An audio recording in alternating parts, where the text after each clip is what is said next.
Hello everyone and welcome. So कैसे हैं आप सभी? उम्मीद करते हैं अच्छे होंगे। सो हमने लास्ट क्लास में कंजम्पशन थ्योरीज को स्टार्ट किया था और हमने एक थ्योरी पढ़ा था जो कि था एब्सोल्यूट इनकम हाइपोथेसिस, जो कि किन्स के द्वारा दिया गया था। आज हम लोग सेकेंड कंजम्पशन थ्योरी पढ़ेंगे जो कि जेम्स डसेनबेरी द्वारा दिया गया है।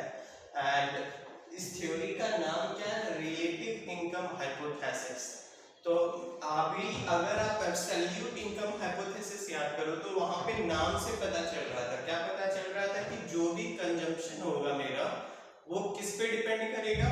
वो एब्सोल्यूट इनकम मतलब मेरा जो खुद का अपना इनकम है उस पे डिपेंड करेगा। क्लियर है ना? उसी तरीके से आपका रिलेटिव इनकम, नाम से क्या लग रहा है? रिलेटिव इनकम पे डिपेंड करेगा कंजम्पशन। अब बात आता है रिलेटिव इनकम होता क्या है। तो आप जब किसी भी समाज में रहते हैं, किसी भी सोसाइटी में रहते हैं, सपोज कीजिए आपने कोई फ्लैट खरीदा, कहीं पे अपार्टमेंट आपने लिया, तो आप क्या करते हो ना कि वहां पे अब बात में आप किसी के घर जाते हैं, वहां पे देखे वो कुछ नया लिया है तो आपको अच्छा लग गया या आप अपने दिल पे ले लेते हो कि अरे भाई उसके पास है तो मेरे पास भी होना चाहिए। तो आप क्या करते हो, वो सामान भी आप खुद अपने घर में खरीद के ले आते हो। तो कहीं ना कहीं आपका जो कंजम्पशन है वो आपका इनकम पे तो डिपेंड कर रहा है, बट आपका रिलेटिव का जो कंजम्पशन है या फिर रिलेटिव में जो चेंजेस आ रहे हैं कंजम्पशन पैटर्न में उस पे भी डिपेंड कर रहा है। क्लियर है ना? तो अब देखिए, हम अपने आप को जब हम एक सोसाइटी में रहते हैं तो उस सोसाइटी के अकॉर्डिंग हम अपने आप को जज करते हैं कि मेरा इनकम क्या है, और वहां पे जो सोसाइटी का इनकम होता है, जो मेरा इनकम होता है, उन सारे इनकम को हम बोलते हैं रिलेटिव इनकम। क्लियर है ना कि रिलेटिव इनकम अभी क्या है? अब उस इनकम के अकॉर्डिंग हम कंजम्पशन करते हैं ताकि हम सोसाइटी में अगर हैं तो सोसाइटी के अकॉर्डिंग मेंटेन डेकोरम, जितना भी सोसाइटी का एक कंजम्पशन लेवल हो रहा है उसी के अकॉर्डिंग मेरा भी कंजम्पशन लेवल हो, यही हमारा हमेशा प्रयास रहता है, कोशिश रहता है। तो देखिए, the relative income hypothesis link the consumption of household with the income and expenditure level of household of the comparable groups। यहाँ पे थोड़ा सा आप देखिएगा क्या बोल रहा है कि the relative income hypothesis links the consumption of household, किसको लिंक करता है? consumption of household, किसी भी इंडिविजुअल या किसी भी व्यक्ति का consumption with the income and expenditure, ध्यान देना है, with the income and expenditure level of household of the comparable income group। मतलब ध्यान से देखिए, यहाँ पे एब्सोल्यूट का कोई कंसेप्ट नहीं है। यहाँ पे क्या है कि जो मेरा कंजम्पशन है वो किसका फंक्शन है? That is function of relative income. Clear है ना? जो मेरा रिलेटिव इनकम जब आप बोल रहे हैं तो आपके पड़ोसी ही नहीं, सिंपली आप क्या करते हो, अपने आप को आइडेंटिफाई करते हो कि हम, मेरा जो है इस सोसाइटी में हम आते हैं। आप अपने आप को तौलते हो कि हाँ कहीं ना कहीं इसी जो इनका इनकम है उसी इनकम में हम फॉल कर रहे हैं। आप देख रहे हो 10 बंदा का अपार्टमेंट है, सभी का लगभग वही लमसम इनकम है। तो अब उन सभी सोसाइटी में सारे इनकम्स को हम बोलेंगे रिलेटिव इनकम्स। तो जितना भी कंजम्पशन होगा मेरा, वो वहां पे उन सारे के कंजम्पशंस पे भी डिपेंड करेगा कि वो कैसे खर्च कर रहे हैं। क्लियर है ना? तो यही बात लिखा गया है कि the relative income hypothesis links the consumption of household with the income and expenditure level of household of the comparable incomes group। तो ये इसका सबसे मेन पॉइंट है कि यहाँ पे एब्सोल्यूट का जो कंसेप्ट था उसको एकदम ये कर दिया गया कि नहीं, सिर्फ एब्सोल्यूट इनकम पे कंजम्पशन मेरा डिपेंड नहीं करेगा, हम जिस समाज में रह रहे हैं वहां पे कंजम्पशन पैटर्न क्या चल रहा है उसको भी हमें देखना होगा और उसके अकॉर्डिंग मेरा कंजम्पशन कहीं ना कहीं डिपेंड करेगा। अगर उससे हम कम कंजम्पशन करेंगे तो मेरे को खुद में क्या होगा, अच्छा नहीं लगेगा, और उससे ज्यादा हम खर्च भी नहीं करना चाहेंगे। तो हम चाहेंगे कि जो समाज में जितना ऑन एन एवरेज खर्च हो रहा है उतना खर्च हम भी करें। क्लियर है ना? अब देखिए नेक्स्ट पॉइंट क्या बताया गया है कि हाउस होल्ड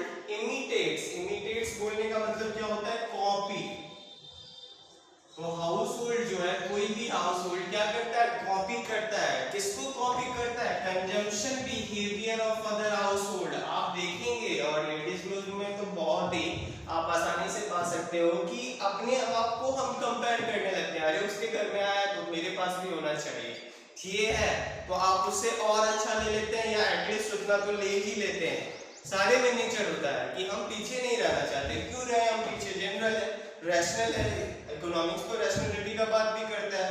तो अगर हम एक ह्यूमन है तो मेरा ये नेचर ही होता है, क्लियर है ना।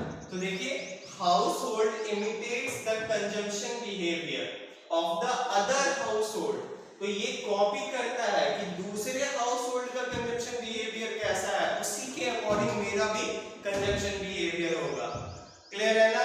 नेक्स्ट पॉइंट देखिए हाउसहोल्ड हैविंग लोअर इनकम, ये पॉइंट थोड़ा सा इंपॉर्टेंट है, अच्छे से समझिएगा। Household having lower income will spend more of his income if he lives in higher income groups। अगर मेरा इनकम ज्यादा नहीं है बट फिर भी मैंने अपार्टमेंट ले लिया, यहाँ पे बहुत ही अमीर लोग रह रहे हैं, तो फिर भी मेरा कोशिश होगा कि उनको ये ना पता चला कि हम एवरेज मिडिल क्लास पर्सन है, हम पूरा का पूरा कोशिश करेंगे। और इस डेकोरम को मेंटेन करने के लिए हम क्या करेंगे, अपने इनकम का हायर पोर्शन खर्च करेंगे, क्लियर है ना। तो अगर मेरा लो लेवल इनकम है और हम हायर हाउसहोल्ड सोसाइटी में रहते हैं तो हम अपने इनकम का ज्यादा खर्च करेंगे, और जस्ट इसका अपोजिट आप समझ सकते हो। इसी चीज को बोला जाता है डेमोन्स्ट्रेशन इफेक्ट, और आपको बुक में लिखा हुआ भी मिलेगा क्या, keeping up with the Jones, मतलब आप एक लेवल को मेंटेन करके रखना चाहते हो, ये पता ना चले कि आपका लेवल थोड़ा सा कम है, तो आप पूरा का पूरा कोशिश करते हैं। तो अगर आपका इनकम कम भी है तो आप क्या करेंगे, ज्यादा खर्च करते हैं इन ऑर्डर कि आप ये बता पाए कि आपका जो है आप उसी सोसाइटी को बिलोंग्स करते हो, आप उसी सोसाइटी का एक पार्ट हो, मेंबर, क्लियर है ना। अब देखिए इसमें मेन 4 प्रोपोजिशन होता है जो हम लोगों को पढ़ना होता है एंड बहुत ही इंपॉर्टेंट होता है। तो उन चारों प्रोपोजिशन के थ्रू आप पूरे थ्योरीज को और अच्छे से समझ जाओगे। तो देखिए पहला प्रोपोजिशन क्या है, मैं सिर्फ पढ़ता हूं, देन हम लोग यहाँ पे आपको केस के थ्रू समझा देंगे, क्लियर है ना। तो ध्यान से पहला केस सुनिएगा, when if income of all household to the society increases by the same rate then consumption of all household including mine also increases at the same rate। ध्यान से सुनिए क्या बोला जा रहा है, if income of all household, सारे household का इनकम इंक्रीज करता है by the same rate then consumption will also increase including mine, क्योंकि हम भी उस सोसाइटी का पार्ट है तो मेरा भी इनकम सेम लेवल से इंक्रीज किया होगा, तो मेरा भी क्या होता है, कंजम्पशन इंक्रीज करता है bye the same level, clear है ना। तो देखिए कुछ केस ऐसा है, पहला क्या है, relative income of all household, तो सारे हाउसहोल्ड का क्या हो रहा है, इनकम इंक्रीज कर रहा है बाय द सेम रेट। तो अगर रिलेटिव इनकम हाउसहोल्ड का इंक्रीज कर रहा है तो जो रिलेटिव इनकम कोई भी एक्स मान लिए हम हाउसहोल्ड है और हम x का कंजम्पशन नेचर को स्टडी करना चाहते हैं, तो अगर सारे बंदे का इनकम बढ़ रहा है और यहाँ पे ये भी बताया गया है कि आपका x का भी क्या है, सेम रेट से इनकम बढ़ रहा है, तो अब ध्यान से आप सोचिए रिलेटिव इनकम अगर बढ़ रहा है तो एब्सोल्यूट इनकम ऑफ x, मतलब सिर्फ एब्सोल्यूट इनकम मतलब खुद का इनकम x का क्या होगा, बड़ा ही होगा, तो हमने यहाँ पे इंक्रीज का नेचर इंक्रीज का साइन ले लिया।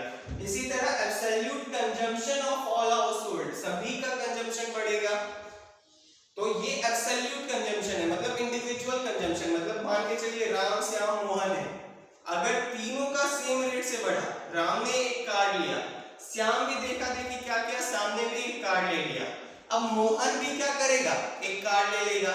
आप राम का इंडिविजुअल बात करोगे तो राम ने जो कार्ड लिया वो उसका एब्सोल्यूट कंजम्पशन है, क्लियर है ना।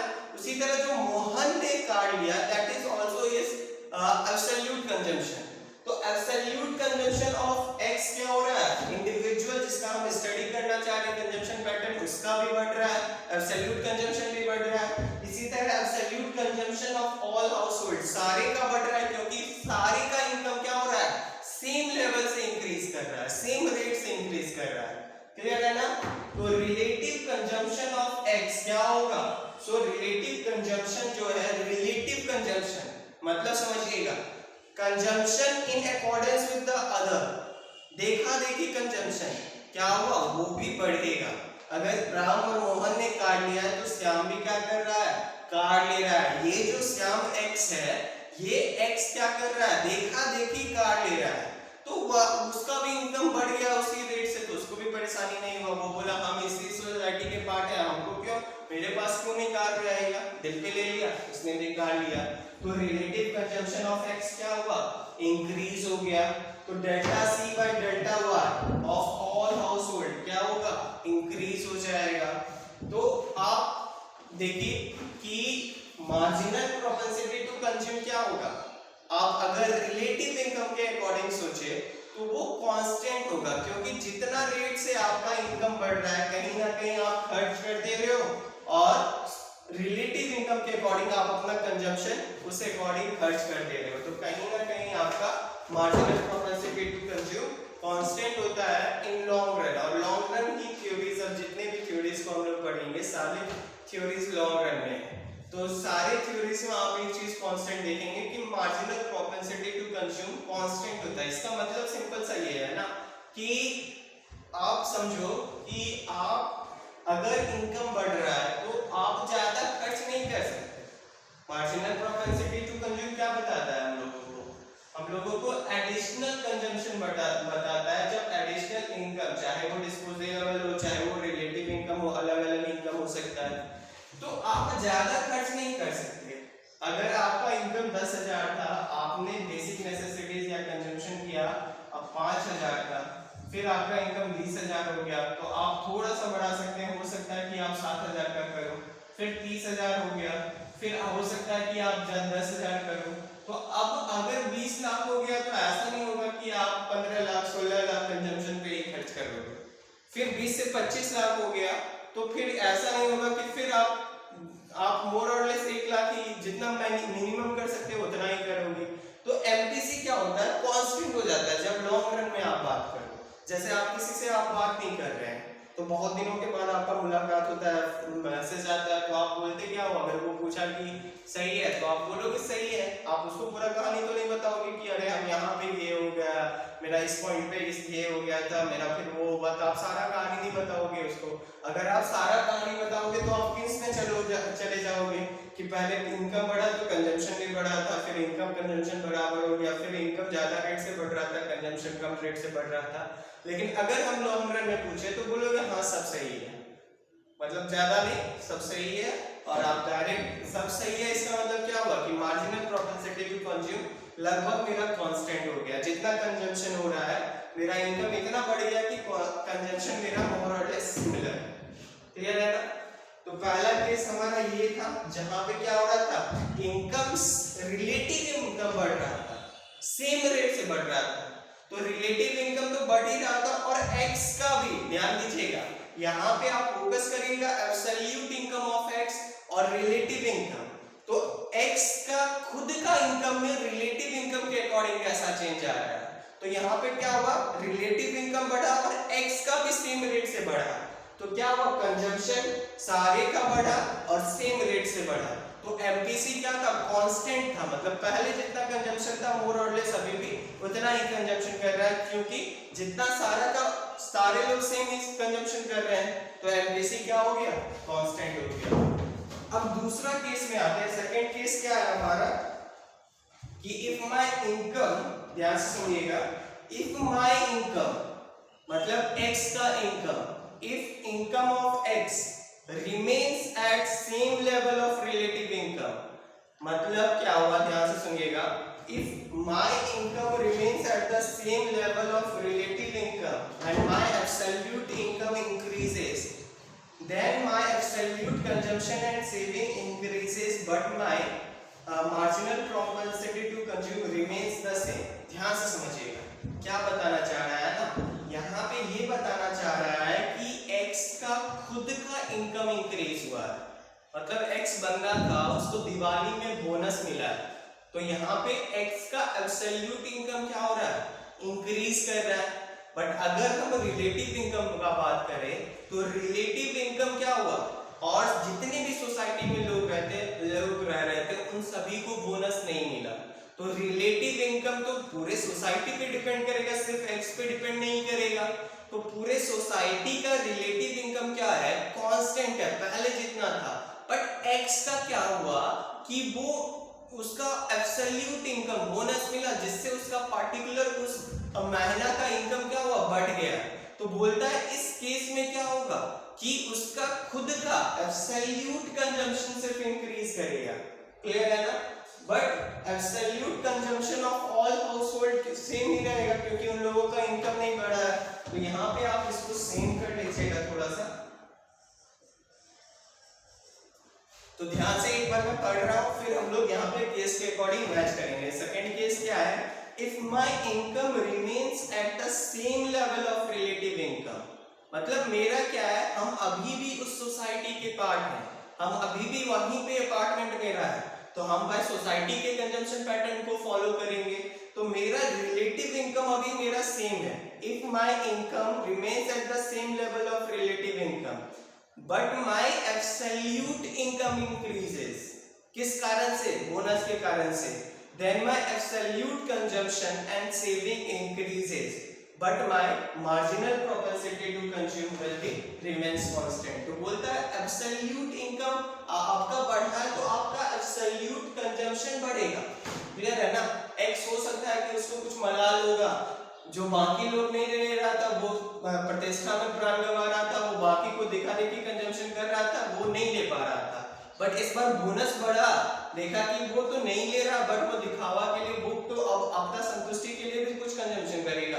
तो वो जो बोनस उसको मिला है, वो क्या किया, उससे कुछ खरीदा। तो ये बोलेंगे कि उसका एब्सोल्यूट कंजम्पशन बढ़ा, बट ये नहीं बोलेंगे कि पूरी सोसाइटी का कंजम्पशन बढ़ गया। तो उस केस में क्या होगा, जहां पे रिलेटिव इनकम सेम है, रिलेटिव इनकम सेम है, बट अगर एब्सोल्यूट इनकम बढ़ रहा है, एक्स का बोनस उसको मिल जा रहा है, कुछ ऐसा हो रहा है, तो उस केस में बोलेंगे कि एब्सोल्यूट कंजम्पशन सिर्फ एक्स का बढ़ेगा, बाकी बात पूरे सोसाइटी का marginal propensity to consume same रहेगा। और क्यों सेम रहेगा, क्योंकि वो उसी सोसाइटी का पार्ट है, वो दिखाने नहीं चाहेगा कि हमने ये करेगा, जो बेसिक उसका संतुष्टि था, जो उसका मन में था कि हमको ये लेना है, वो सारा उस बोनस के थ्रू खर्च करेगा। क्लियर है ना? तो ये एक केस है। एक केस तीसरा है, ध्यान से समझिएगा क्या है कि if my income remains constant, मेरा इनकम रिमेन कांस्टेंट है, but income of all other household remains increases, then my marginal propensity to consume increases. बोलता है कि सारे का इनकम इंक्रीज कर दिया गया है, सारे का, सिर्फ मेरा ना बढ़ा है, मेरा उतना ही इनकम है। इस बार सबको बोनस मिल रहा है, बट हमको बोनस नहीं मिला। तो अब सोचिए, सबको बोनस मिल रहा है तो सब शॉपिंग करेगा, तो रिलेटिव कंजम्पशन क्या होगा, बढ़ेगा।